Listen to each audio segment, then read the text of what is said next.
Hello and welcome to Cove and Hope Reserve, which marks the end of Lovell Blake's first chapter in becoming carbon neutral, but actually is the start of the second chapter and really hopefully the whole storybook really for our carbon neutral plans.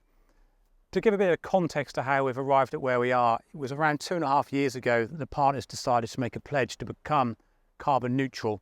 Our aim was always to try and do this ourselves without having to look at anything other than a savings within the business itself or through services and products that we could facilitate to make our impact zero. Unfortunately, as a result of this process, we established quite quickly there are components within our carbon footprint that we have no control over. For example, commuting to and from an office is deemed part of your carbon report, and you can't dismiss that with, say, working from home, because you'd have to factor in the individual's usage at home of energy. And when you look at those sort of uncontrollable components within the business, that being the biggest, the second being energy supply, partly saying there is not, unfortunately, all renewable at this stage, so you can't get necessarily all renewable energy into the grid to service us for mainly electricity. But what we have done is maximised after our first report the things we can control around lighting, heating and other aspects, paper wastage of course, and have a second report commissioned which then told us where we'd got to. That process left us with a hole, if you like, of around 350 tonnes that we couldn't fill through anything other than looking at an offset programme.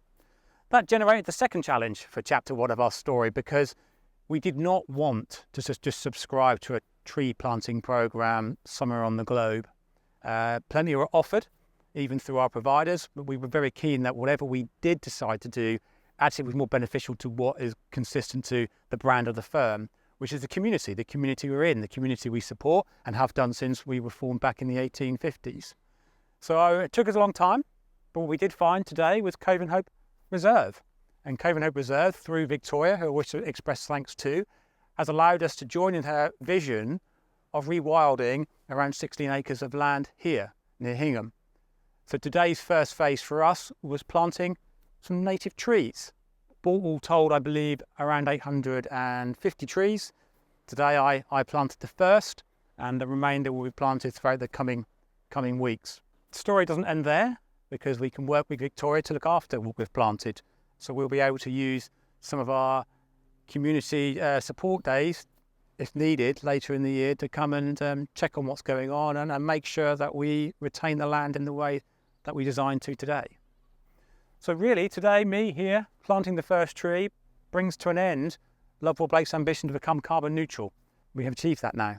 Speaking to Victoria and her team, that's not the end of it for us. She's got other projects she would like to look at, and we've got certainly other projects that we would like to support, and doing more and hopefully being more engaged with the environment here to build a vision that she's got, but also support the local wildlife, the local community, and make it more picturesque. So with that, I think it's just thanks to everyone who was involved. We're just proud of the fact that we've been able to do it and been able to evidence that we are carbon neutral and can continue to be going forward. Thank you for listening and for watching.